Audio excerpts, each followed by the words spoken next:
tous, bienvenue, mesdames, messieurs. 26 février, 0h, clôture effective de l'opération de dépôt de dossier de candidature à la Sénat, la Commission nationale autonome pour le compte des législatives d'avril prochain. Nous sommes, bien entendu, au Bénin.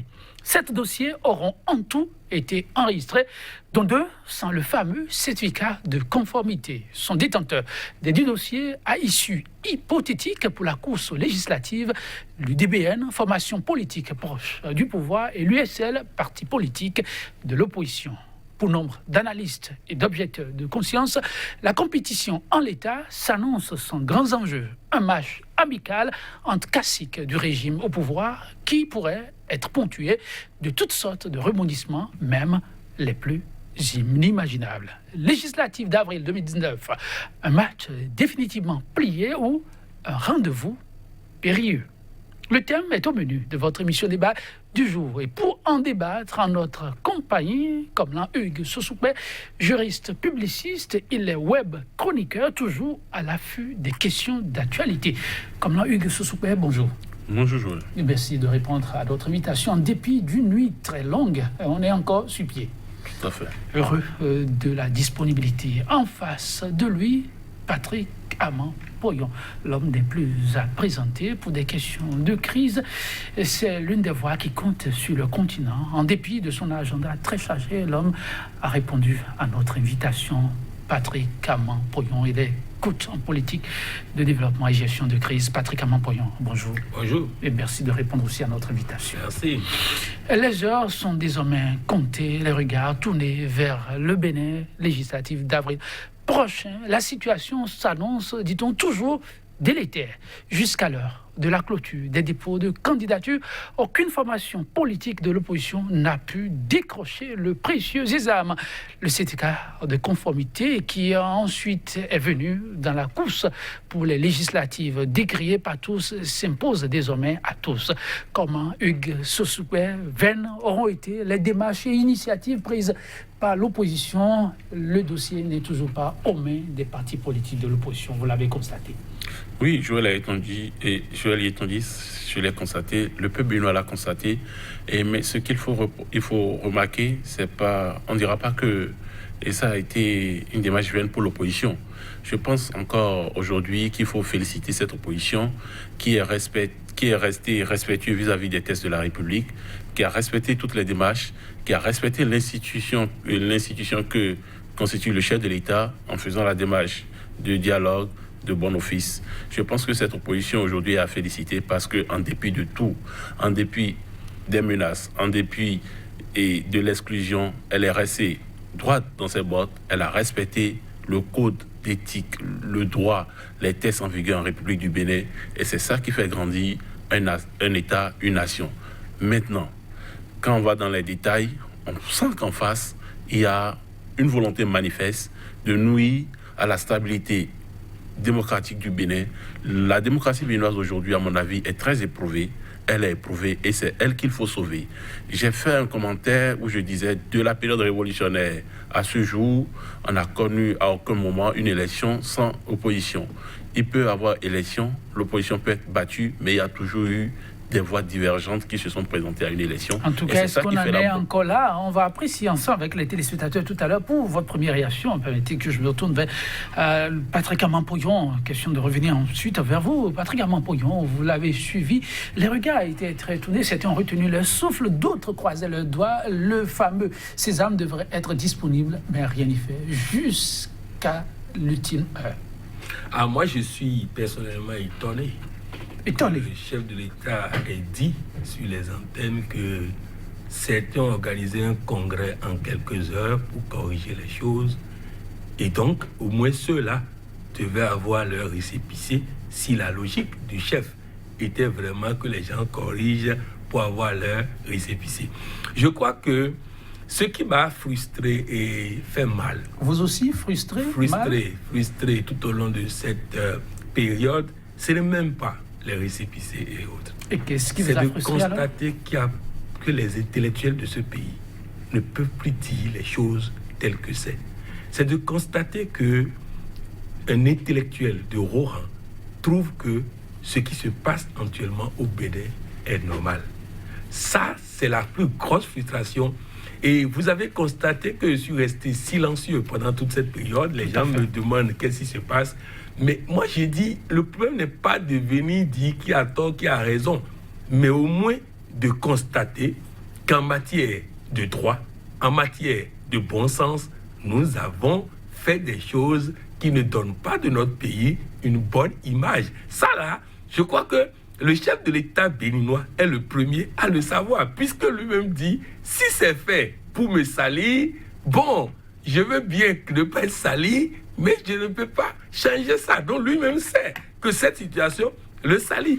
Et donc, je voudrais surtout dire à tous ceux qui nous suivent qu'en réalité, allez sur le site des Nations Unies pour voir les indices sur le Bénin. Le Bénin est passé au rouge. Ça veut dire quoi? Les Nations Unies craignent qu'à tout moment, le Bénin peut embraser. Voilà les caps diplomatiques aujourd'hui. Entre les chancelleries disent le Bénin devient un pays difficile, un pays où à tout moment, ça peut embraser. C'est quand même grave qu'après les élections au Nigeria, le Nigeria ne soit pas au rouge et que le Bénin soit au rouge. C'est la première fois dans l'histoire du Bénin que le Bénin est passé au rouge sur les caps diplomatiques. Et je crois que tout intellectuel doit pouvoir reconnaître ça et dire ça. Ça là, au moins, on doit dire ça au risque de vendre son âme au diable. En tout cas, oui, la situation, elle n'est pas des plus agréables. On espère qu'elle ne va pas perdurer. Mais pour l'heure, ce qui a plutôt donner à un moment donné un peu plus d'espoir, c'était cette démarche de cette classe politique de l'opposition qui a saisi la haute juridiction, l'une d'entre elles, pour un arbitrage. Il s'agit de la Cour suprême. Comme l'a Hugues Sossoupé, la suite, on la connaît, beaucoup d'attentes de ce côté, les dossiers ont été parcourus, éplumés, comme cela se doit, mais finalement, il paraît que cette opposition s'est trompée de voix. Et par la suite, s'en est suivi un grand combat médiatique pour dire ah oui, c'est tel qui s'est trompé et tel autre, à confondre tout le monde finalement. Vous avez suivi cette étape décisive aussi. Oui, j'ai dit et je vais commencer par la dernière votre dernière phrase, que l'opposition se serait trompée de voix. Et c'est aberrant. C'est ce qui a été dit. Oui, c'est aberrant qu'on ait misé la communication sur ce fait pour accuser une fois encore l'opposition. Et on sent qu'il y a une guerre d'information, une guerre de communication. On sent qu'il y a de la manipulation de l'opinion dans l'air. On sent qu'il y a... Et on met tout en œuvre pour montrer que c'est l'opposition qui a tort. Mais déjà, je voudrais repartir à la composition des dossiers pour ces élections. Les opposants dont on parle, c'est des gens qui participent aux élections depuis 1991. C'est pas la première fois qu'ils prennent sur eux la responsabilité d'aller à une élection. Je voudrais parler de Armand Candidat Zanaï, de restaurer l'espoir. Je voudrais parler des FCBE, même si c'est récemment qu'on a fait des fausses corriges pour un Bénin émergent, un parti national, un parti unique.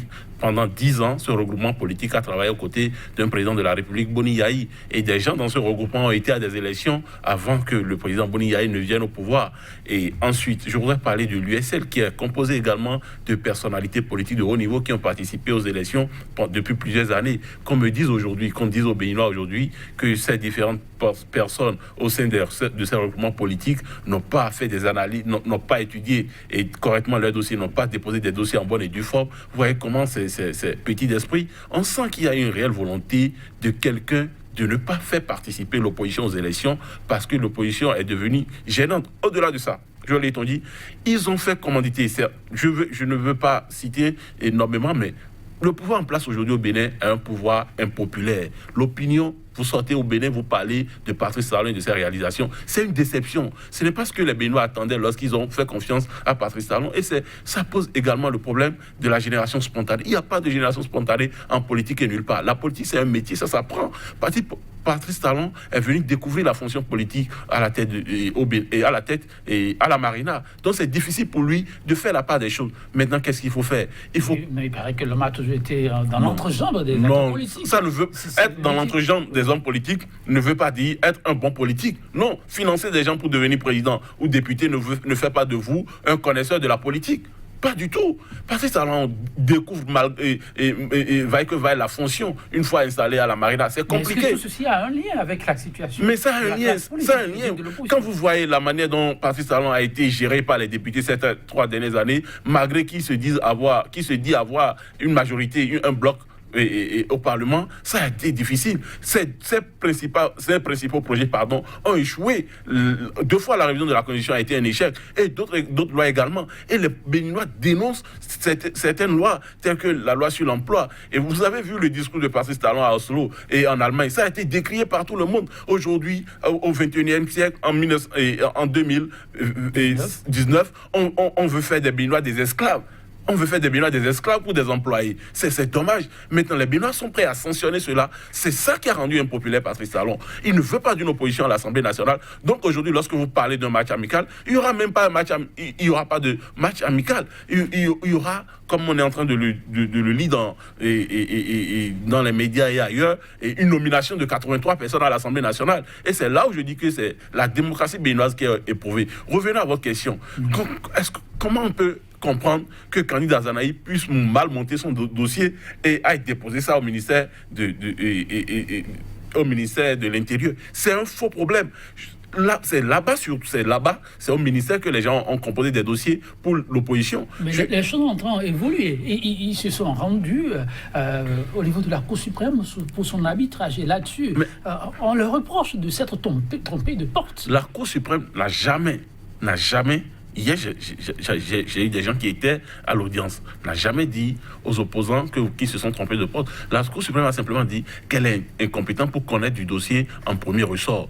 Cela ne veut pas dire que ce n'est pas... Les lois sont claires. L'article 57 dit il faut se rapprocher de la Cour suprême lorsque vos droits en période électorale sont bafoués, lorsque les droits des partis politiques ne sont pas respectés. La Cour suprême est la juridiction compétente pour connaître du dossier. Donc ils ont saisi la Cour suprême parce que leurs droits ont été bafoués, leurs droits de participer aux élections ont été bafoués. C'est la logique. Mais tous les juristes qui conseillent ces différents partis politiques se seront trompés en les envoyant à la Cour suprême? Non. La Cour suprême est dans son rôle. Et comme Candy Dazanaï et d'autres l'ont remarqué à la rencontre avec le chef de l'État, on a remarqué que c'est le chef de l'État lui-même qui travaille à ne pas pour que l'opposition ne participe pas aux élections. Le ministre de l'Intérieur est sous la tutelle du chef de l'État. Vous n'allez pas répéter les acteurs politiques. Non, je ne répète pas les acteurs politiques, mais c'est ce qu'on remarque. Vous êtes convaincu de ça? Je suis convaincu de cela. Le ministre de l'Intérieur n'a rien d'autre à faire que de dire nous avons étudié vos dossiers, voilà vos quitus fiscaux, allez déposer vos dossiers. Mais on sent que c'est le ministre de l'Intérieur qui, de mèche avec le chef de l'État, bloque et les partis de l'opposition. À quel dessein? On ne sait pas. Je voudrais vous dire ceci pour finir, avant que vous me donniez la parole à mon vis-à-vis. À Kilibo, il y a eu un mort. On reviendra sur cette question avec votre mission, mais Patrick Aman-Pognon, trop de reproches par rapport à l'issue que connaît ce dossier. On est plus tenté de doiter un peu l'exécutif. Est-ce que l'exécutif a vraiment grand à voir avec une situation comme celle-là qui, en définitive, n'arrange pas le Bénin? Et le premier garant de la stabilité reste, une fois encore, l'exécutif. Le président estime avoir un boulevard pour avoir 83 députés. Et donc, il exploite son boulevard. Seulement, en stratégie, nous enseignons l'art de retournement de situation. C'est-à-dire quoi? Aujourd'hui, vous êtes en position de force et c'est le président de la Cour constitutionnelle qui l'a dit avec des mots plus têtus. Avoir le pouvoir de l'instant, il faut savoir l'utiliser. Parce que le pouvoir de l'instant n'est pas éternel. Donc, l'exécutif fait beau jeu aujourd'hui de se dire il y a un boulevard pour avoir 83 députés, mais est-ce que le peuple béninois qui a fait peur au chef de l'État et qui a poussé le chef de l'État dans ce scénario, est-ce que le peuple va se laisser faire? Voilà toute la question. Parce que retenez une chose, moi j'ai reproché à l'opposition, par exemple, non pas d'avoir pas saisi la bonne voie, parce que j'ai analysé beaucoup l'invitation à la présidente de la République. C'était un piège dans lequel l'opposition n'est pas tombée. Parce que s'ils n'étaient pas allés à ce rendez-vous, ce serait un manque de respect à une institution de la République. Donc ils ont bien fait d'aller. Et j'ai aimé les discussions assez courtoises, assez ceci et tout ça. Donc bref, je crois que l'opposition, dans ces derniers jours, ont joué leur jeu. Mais là où moi j'ai reproché quelque chose à l'opposition, en stratégie, on dit qu'il faut rester indiscernable. Indiscernable. C'est-à-dire quoi? Ne montre pas ta force. Ne montre pas où tu vas quand le moment n'est pas venu de combattre. Ce qui s'est passé, exactement comme il l'a dit, le chef de l'État a vu à travers les sorties de Yahya Boni, a vu à travers un certain nombre de choses l'impopularité du régime. Donc ne lui demandez pas de rester là, mais les bras croisés et se verser laminé. Je vous ai dit sur ce plateau que les élections législatives à venir est un duel à mort. C'est-à-dire que celui qui a la majorité va rendre la vie dure aux autres. N'oubliez pas qu'il n'y a pas eu de contrôle de l'action gouvernementale pendant les 3 dernières années. Et donc, contrôle de l'action gouvernementale suppose que tous les contrats, tout soit mis sur la table. Donc le chef de l'État aussi, ne voulant pas ça, il fera tout aussi pour pouvoir ne pas faire chose là. L'opposition aussi sait que donner la majorité au chef de l'État, c'est avoir encore des levées d'immunité parlementaire, c'est avoir encore des droits de poursuite votés. Donc, vous voyez, nous sommes dans un duel dans lequel il n'est plus possible de faire preuve d'amateurisme, de faire preuve d'égoïsme. Il a dit tout à l'heure que l'opposition est remplie d'hommes politiques expérimentés. Oui, mais le monde n'est plus géré avec l'expérience politique. Il est géré avec des stratèges, des spécialistes. Barack Obama est venu au pouvoir avec un parti qui est un parti bien assis, le Parti démocrate. Mais ça n'a pas empêché qu'il ait cherché hors du parti un spécialiste en stratégie, David Asserod, pour venir l'aider à pouvoir mettre en place les stratégies nécessaires pour pouvoir gagner. Donc bref, c'est pour dire que moi je pense que nous sommes rentrés dans un scénario où la violence sera difficilement contrôlable, mais au-delà de ça, il faut que les deux camps, pour éviter les morts, fassent beaucoup plus preuve de stratégie, de tactique. Conséquence de ce à quoi on assiste actuellement, on y revient dans un instant, mais avant, pendant que ce jour, ce défi d'obtention du certificat de conformité est devenu une pièce maîtresse au regard des décisions prises récemment par la Cour constitutionnelle et entérinées et portées par la Sénat, oui, à 0 heure sonnante au niveau de la Commission électorale nationale autonome. On devrait fermer la porte pour tous ceux-là qui voudraient bien compétir. À l'arrivée, un certain nombre ont pu sonner à la porte de l'institution avant 0 heure. Et surprise, beaucoup de choses se sont passées pour nos téléspectateurs. Et vous qui l'avez déjà suivi, nous allons entrer en relation avec la régie pour nous faire revivre à travers un élément support cet instant de dépôt de dossier au niveau de la Sénat. La régie. Le premier dépôt de déclaration de candidature aux élections législatives s'est fait à la date de clôture à 23h31 à la Sénat. C'est Soumanou Toleba de FCDB qui a ouvert le bal. Union progressiste, Moël Bénin, PRD, Bloc républicain, USL et UDBN lui ont emboîté le pas jusqu'à 23h58. 2 minutes plus tard, le portail de l'institution était fermé comme le prévoit la loi. Au total, les dossiers de 7 partis politiques ont été enregistrés. Parmi les grands absents à ce rendez-vous, FCBE de Yahi Boni, mais aussi Restaurer l'espoir de Candide Azanaï. L'équipe de la Sénat ainsi prend en main la suite du processus électoral. Emmanuel Tiando, président de la Sénat. Nous sommes en train d'examiner la complétude de leur dossier, c'est-à-dire l'inventaire des pièces exigées par le code électoral, après quoi nous allons passer à la phase de l'examen des dossiers par rapport à leur conformité à la loi et par rapport à leur recevabilité. Qu'après la phase d'enregistrement, on leur délivre un récépissé provisoire qui atteste qu'ils sont venus devant la commission de réception devant la Sénat pour présenter leur déclaration de candidature. On note cependant une flexibilité dans l'attitude de la Sénat qui initialement exigeait le certificat de conformité avant de réceptionner les dossiers. Nous n'avons pas prévu ce cas de refus d'enregistrement. Nous enregistrons tous les partis qui se présentent à nous, après quoi nous allons procéder à l'examen quant au fond de ces dossiers et c'est en ce moment qu'on va leur délivrer on va prendre une décision de rejet ou d'acceptation de ces dossiers. Le compte à rebours commence pour la Sénat pour délibérer la liste retenue. L'incertitude plane sur les élections législatives prochaines. C'est une première au Bénin que de gros cylindrés de l'opposition ne participent pas. L'accès au quitus fiscal et au certificat de conformité ont été les principales épines dans les pieds des partis politiques.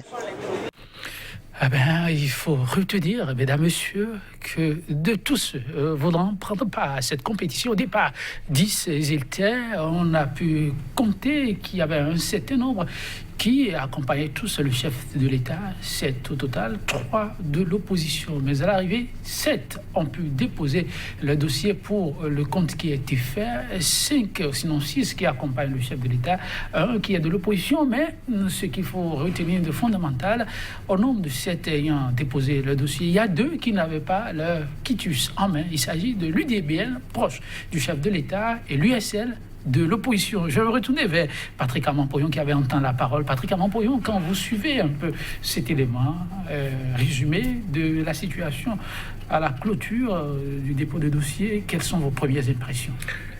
C'est que nous sommes en pleine comédie. Oh non. Nous sommes en pleine comédie parce que ce que le président de la Sénat nous avait dit, c'est que les pièces doivent être à jour avant qu'on accepte votre dossier. Maintenant, on accepte les dossiers et on dit on va vérifier après si les dossiers sont complets. Moi, je ne comprends pas. Ça veut dire qu'on dit autre chose, on fait autre chose. Bref, moi, je vais vous dire, au-delà de ce qui a été fait à la Sénat, ce qui peut sauver le Bénin aujourd'hui, c'est que tout ce que nous avons de médiateurs dans le monde débarque maintenant. C'est maintenant ça doit se faire. Maintenant. Maintenant. Tout de suite là. Chaque jour, c'est risque de mort. Chaque jour, c'est risque de mort. La CEDEAO, ce n'est pas après. C'est maintenant. L'Union africaine, c'est pas après. C'est maintenant. La France, les pays, c'est maintenant. Patrick Amanpoyon, la crise, c'est votre chose, mais est-ce qu'actuellement, on peut dire que le Bénin court vers une crise ou est en crise? Est en crise.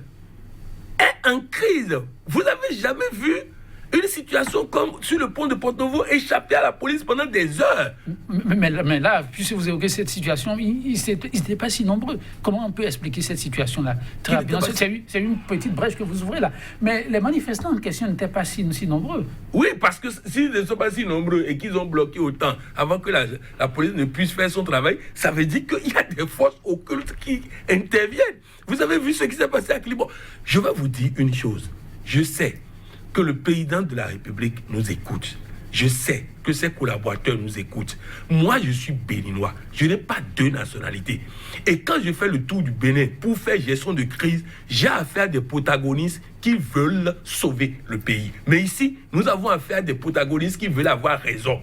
Et ça, c'est difficile. C'est pourquoi il dit premier niveau, les médiateurs. Deuxième niveau, là, Dieu et nos ancêtres. Parce que là, nous sommes en face à des protagonistes qui veulent avoir raison. Il est difficile de sortir d'une crise quand chacun veut avoir raison et toute la raison. Voilà de quoi il s'agit. Position des protagonistes, Patrick Amanpoyon, intéressant à décrypter. Je reviens vers vous, oui, mais sur l'élément, votre réaction à brûle pour point, vous qui avez suivi aussi.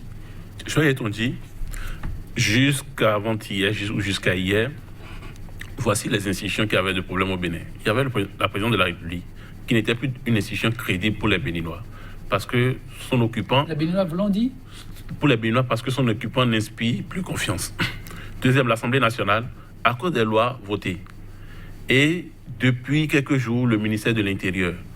La Sénat vient de rentrer dans la danse. La Cour constitutionnelle, n'en parlons plus, la Cour suprême et la Sénat sont rentrés dans la danse.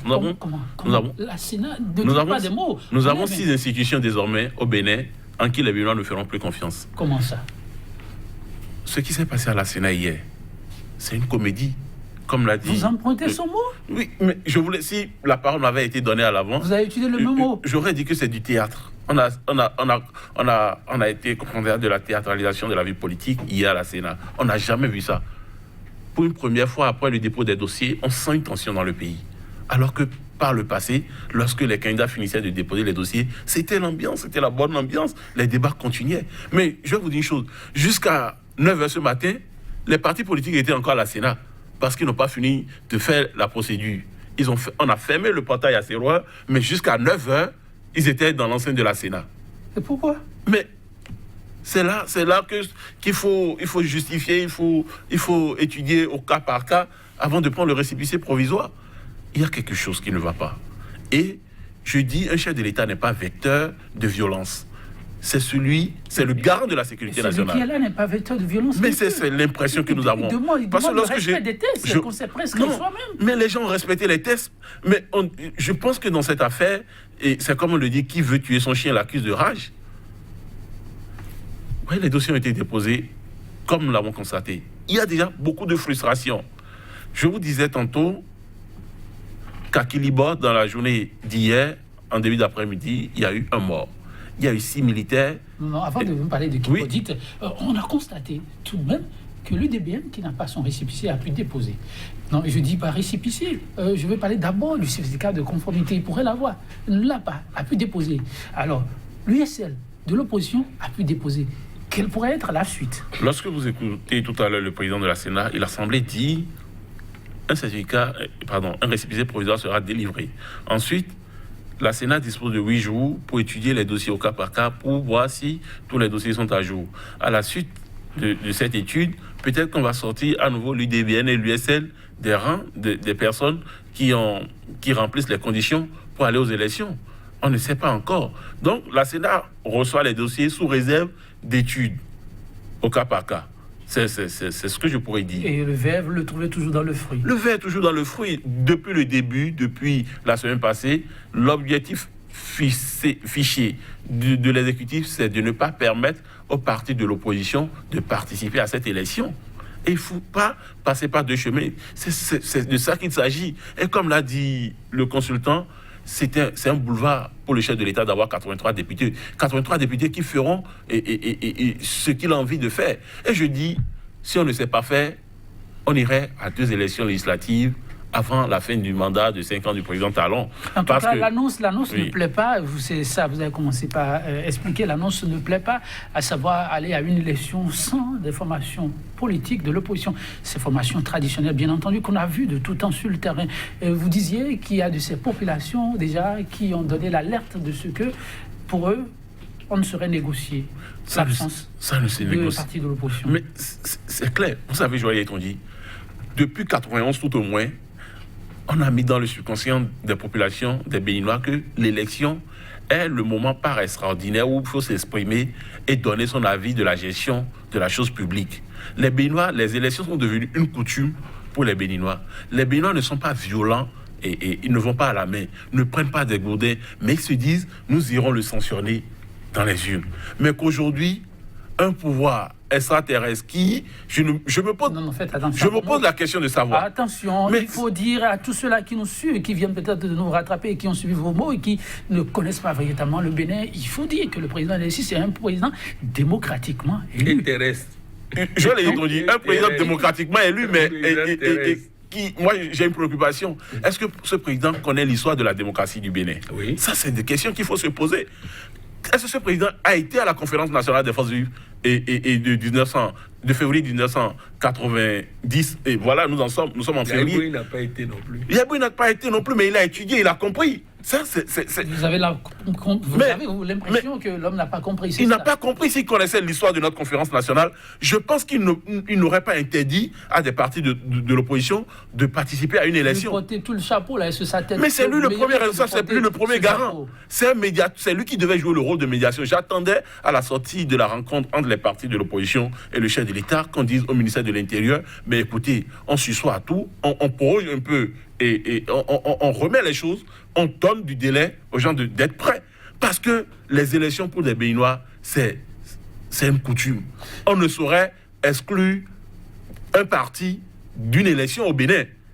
Mais les conséquences, nous allons les constater dans les jours à venir. Oui, mesdames, messieurs, malheureusement, dans les jours à venir, on ne sait pas encore ce qui pourrait se passer, mais pour ce qu'on sait déjà, de ces populations qui apprennent que l'opposition ne pourra pas prendre part, pour une raison ou une autre, à la prochaine course électorale, ont commencé par donner de la voix. Et malheureusement, ça se passe très mal. Patrick Amampognon, il a évoqué le cas Kilibo, vous avez parlé du pont, tout ça relativement aux élections. Mais les Béninois ont donné l'exemple d'être des peuples plutôt pacifiques. C'est exactement. Que se passe-t-il? Vous avez très bien dit. Les Béninois ont donné l'exemple d'être un peu pacifique parce que, comme il l'a dit, ils ont l'habitude d'exprimer leur mécontentement dans les urnes. Aujourd'hui, ils n'en ont pas, pour l'essentiel, la possibilité. Ils seront obligés de l'exprimer autrement. C'est de ça qu'il s'agit. C'est-à-dire que, vous savez, c'est vrai, nous avons une république, toujours une république. Et contrairement à mon vis-à-vis, je ne pense pas que toutes les institutions de la République sont en difficulté. Non. La Cour suprême a pris une décision qui ne ferme pas la porte à l'opposition. Et nous devons savoir aussi ne pas être extrémiste et trouver que tous ceux qui ne sont pas d'accord avec nous sont contre nous. Parce qu'en matière de droit, l'interprétation est possible dans un sens comme dans un autre. La Cour s'est déclarée incompétente en premier ressort. Faisons ce que la Cour a demandé. Allons vers les institutions du premier ressort et après, retournons à la Cour suprême si c'est nécessaire. Et ce n'est pas tout. Il y a la Cour de justice de la CEDEAO. Il y a la Cour des droits de l'homme de l'Union africaine. Il y a plein d'institutions. Donc, c'est pour dire qu'on ne peut pas dire d'office que les institutions ne fonctionnent pas au Bénin. Maintenant, la Sénat aussi, oui, j'ai dit tout à l'heure que c'est une comédie, c'est du théâtre. Mais est-ce que ce théâtre n'est pas fait pour laisser une possibilité d'une semaine au médiateur pour pouvoir intervenir afin que d'ici une semaine, un consensus soit établi? Donc, la Sénat peut être en train de, par ce comportement-là, faire en sorte de laisser les hommes politiques, la classe politique s'entendre. Donc, on ne peut pas dire d'office que la Sénat aussi a perdu le Nord et tout ça. Je voudrais aussi dire qu'en réalité, lorsque nous voyons, et même quand on dit le chef de l'État est responsable de tout ça, je ne suis pas d'accord. Nous sommes tous responsables, tous. Sur tous ceux qui comprennent papier dans ce pays. D'abord, les intellectuels. Les intellectuels. Combien de fois je suis monté, moi, sur les antennes pour attirer l'attention sur le danger qui se préparait? Je ne l'ai pas fait suffisamment. Donc, nous sommes tous responsables de la pagaille que nous sommes en train d'obtenir aujourd'hui. Tous responsables. Quand on dit quand quelqu'un tombe, il ne doit pas regarder là où il a tombé, il doit regarder là où il a cloché le pied. Nous avons cloché le pied à partir du moment où un simple individu, son droit a été violé et nous avons dit nous ne sommes pas concernés. À partir de cet instant, nous avons laissé progressivement cette situation arriver. C'est arrivé au Bénin déjà? Oui, nous avons laissé cette situation arriver progressivement. Quand l'honorable Attao Réouro a eu sa situation, qui a bougé? Même ces populations qui mangeaient son argent tout le temps, ils n'ont pas bougé. Donc voilà. Donc, à partir de ce nous sommes tous responsables. Il ne faut pas dire le chef d'État est responsable. Nous sommes tous responsables. Et il faut que nous puissions tous ensemble trouver une solution. Je voudrais enfin dire quelque chose avant de laisser la parole. Vous savez, le président a insisté sur le respect de la loi. Oui. Mais je voudrais rappeler à l'attention, respectueusement à l'attention du chef de l'État et de tous les Béninois et de la communauté internationale, que le consensus a valeur constitutionnelle. Donc, le consensus est légal. Donc le consensus n'est pas une violation de la loi, le consensus est légal. Donc quand on s'entend pour trouver un terrain d'entente, pour sortir le pays d'une situation, on est toujours dans la loi, on est toujours légaliste. Enfin, la Cour constitutionnelle dans aucun pays au monde ne dit que le droit. La Cour constitutionnelle est une institution politique qui doit dire le droit dans le sens de la paix. Et donc à partir de cet instant, je dis, nous pouvons toujours trouver une solution pour faire en sorte que tout le monde gagne. Parce que oui, le chef d'État aussi n'a pas intérêt à autoriser tous les partis politiques de l'opposition avec tous les gros candidats de l'opposition parce que lui aussi, il veut protéger ses intérêts. Donc, à partir de cet instant, les médiateurs doivent entrer en ligne de compte en demandant à chacun de concéder ce qu'il peut concéder pour que nous sortons de là. Oui, Patrick Aman-Poyon, vous parlez de médiateurs, vous êtes appelé à vous prononcer sur cette réaction de Guy Tokpé, mais je demanderai d'abord à Hugues Sosoupé qui a sans nul doute suivi Guy Tokpé, une jeunesse avec beaucoup de fougue, qui s'est illustré, qui s'est imposé une image. Oui, l'homme s'est prononcé dans la nuit d'hier suite aux rumeurs qui ont en cours de ce que la formation politique en question aurait effectué les démarches pour déposer aussi sa candidature. L'homme a balayé en brèche cette allégation. La formation n'a jamais effectué de démarches, mais par rapport à la situation qui prévaut, l'homme ne trouve qu'un seul médiateur. Je le cite exactement avec ces mots. La dictature, dit-il, s'installe progressivement et malheureusement à nos nez et à nos barbes. Et le peuple doit pouvoir prendre ses responsabilités. Comme médiateur dans la situation qui prévaut actuellement, Hugues Sosoupé, Guy Tokpé ne voit qu'un seul, le peuple. Oui, la souveraineté appartient au peuple. Et si le président de la République, Patrice Talon, s'il a pu devenir président de la République, c'est parce que le peuple l'a permis. C'est le peuple qui lui a accordé et son suffrage. Donc, il gère le pays pour le peuple.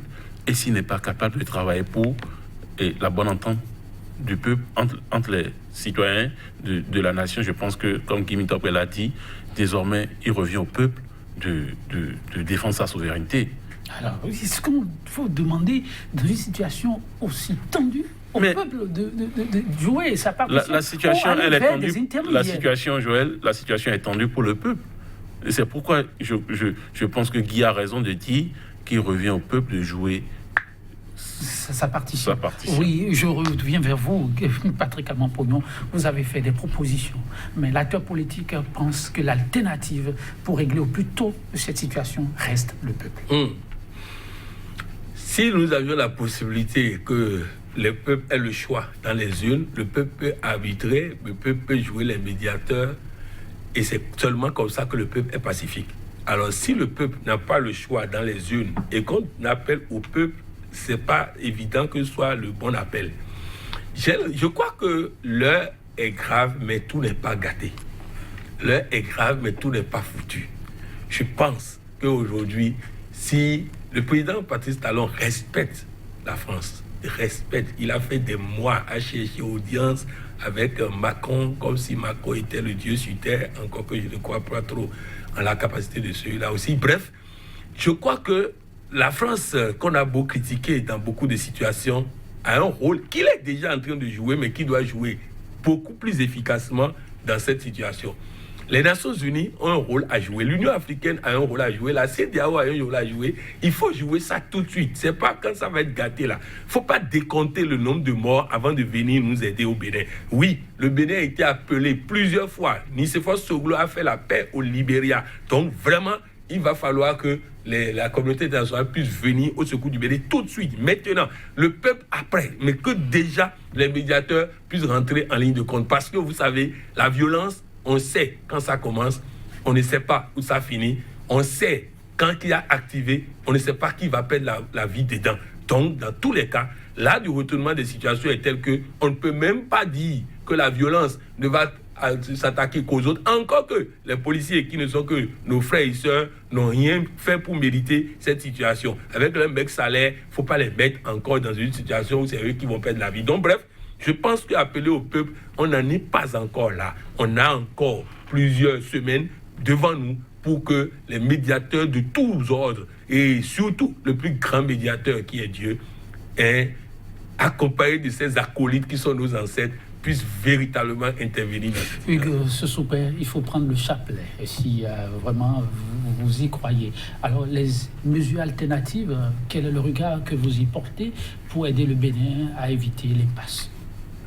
Bon, comme je l'ai dit tantôt, nous avons encore du temps pour sauver les meubles. Mais est-ce qu'en face, on a envie de sauver les meubles? Moi, la question se pose pour la vous. question se pose pour moi. Et c'est pourquoi je vous disais tantôt, à l'entame de l'émission, que l'opposition a joué toute sa partition en respectant les thèses de la République, en cherchant à se conformer lorsqu'on lui a dit qu'elle n'est pas conforme, en rencontrant le chef de l'État lorsqu'on l'a invité. Désormais, posons-nous la question de savoir qu'est-ce que l'opposition fera pour participer à ces élections. C'est la grande question. Qu'est-ce que l'opposition fera pour participer à ces élections? Taper aux portes des médiateurs, par exemple. Non, mais écoutez, est-ce qu'à l'heure là, les médiateurs peuvent encore faire quelque chose? Ça, c'est ma question. Oui. Moi, ce que je pense plutôt, il faut qu'on se soit à tout, qu'on donne du temps. Parce que, d'abord, dans un processus du genre, lorsque des acteurs saisissent la cour pour avoir gain de cause, normalement, on suspend tout. On laisse la cour donner et délibérer sur les différents sur les différentes saisines avant de continuer le processus. Mais c'est parce qu'on est en train de constater au Bénin, on veut faire du forcing. Mais ça ne passe pas. Ça ne pourra pas passer. Et j'ai dit en commentaire que jamais le Bénin n'a été confronté à une telle situation. Mais si tous les acteurs acceptent que ça arrive, demain, les rôles vont changer. D'autres seront dans l'opposition, d'autres seront dans la mouvance. Et qu'est-ce qu'on va constater? On pourra interdire à nouveau à ceux qui aujourd'hui sont de la mouvance et interdire à ceux qui sont de l'opposition de participer aux élections. Il faut justement éviter au Bénin de faire du surplace. Et là, pour que cette triste décision ne fasse pas jurisprudence dans les années à venir. C'est notre démocratie qui sera éprouvée, c'est notre démocratie qui est éprouvée. Sauvons la démocratie et sauvons le Bénin. Sauver la démocratie et sauver le Bénin, au-delà de ces pistes déjà scrutées, pensez-vous qu'il faille demander un effort supplémentaire aux deux partis en question? Aux deux partis. Il ne faut pas dire qu'une partie a déjà tout fait. Non. ils ont utilisé les juridictions nationales. Il est possible qu'une juridiction internationale puisse suspendre le processus électoral.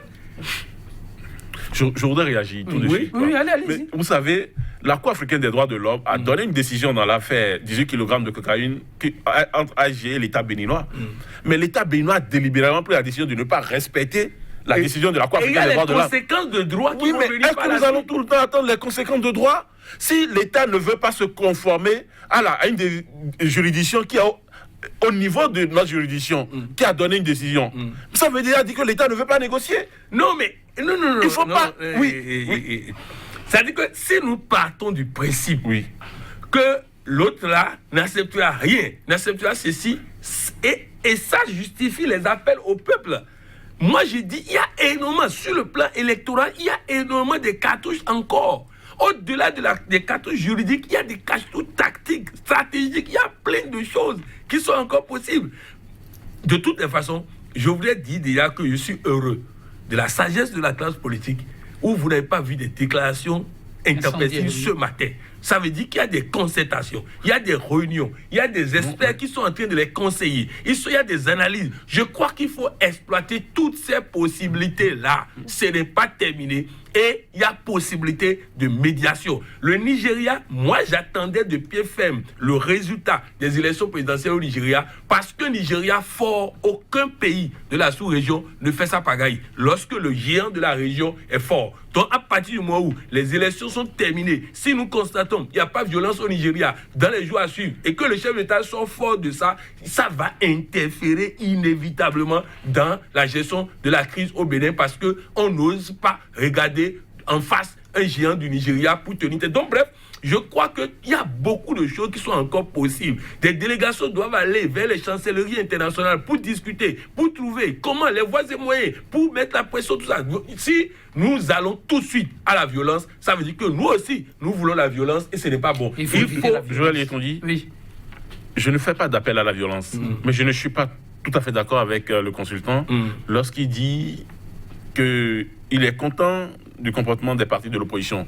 Il y a déjà eu 2 déclarations auxquelles nous n'avons pas fait attention. Un, au lendemain du rejet d'accord du certificat de conformité au parti de l'opposition, et il y a un parti qui a annoncé pour 12 heures un ultimatum. Bon, attendez, moi je me suis approché du parti pour savoir l'ultimatum était impuisé. Quelle sera la suite? Ils disent, c'est eux qui ont donné leur ultimatum. Le reste, ça va se constater. Ensuite, j'ai suivi une vidéo d'un député à Parakou. Ne rapportez surtout pas le contenu. Non, je ne voudrais pas rapporter le contenu.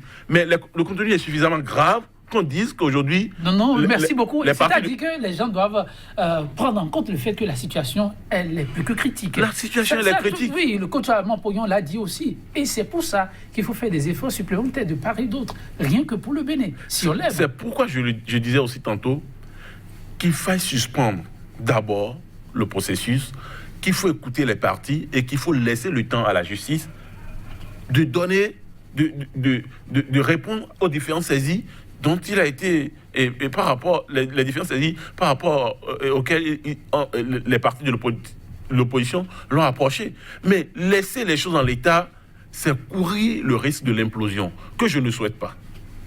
C'est courir le risque de l'implosion que je ne souhaite pas. Et je voudrais faire mienne ces propos du défunt et mon seul résident de Sousa. Plaise à Dieu qu'aucun bain de sang n'éclabousse le Bénin.